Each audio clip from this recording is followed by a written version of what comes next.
Actually, Vertiports are bringing aviation to the city, where in the past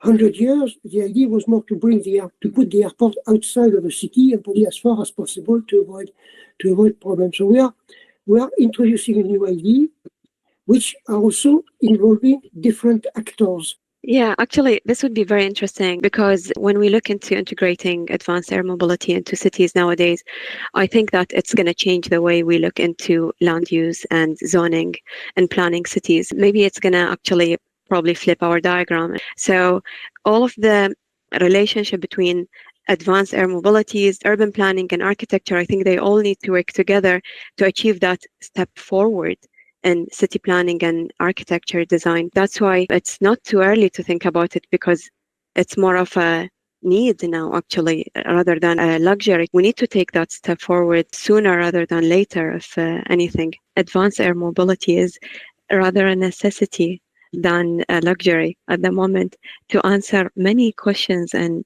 huge problems we have in our major cities right now. So it's not a science fiction anymore.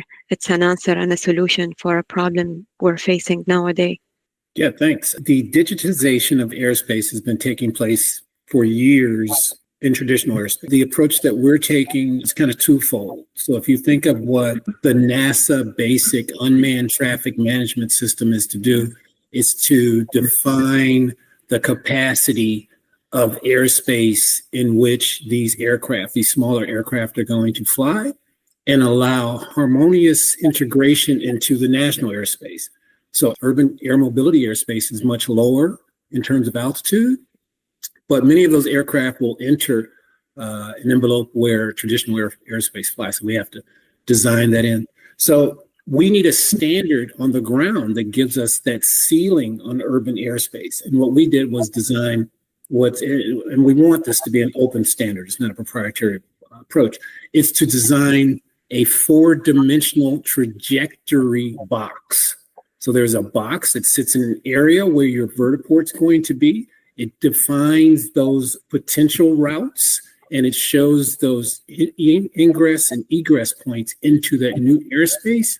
Now, as designers, we can begin to speculate what are those best routes. This is all architectural design. It's just in a different manner. So having a standard roadway, like our highways, in a digital form is very important, because where we're placing our physical infrastructure is integral to how we enter and exit the airspace around that physical area, that infrastructure.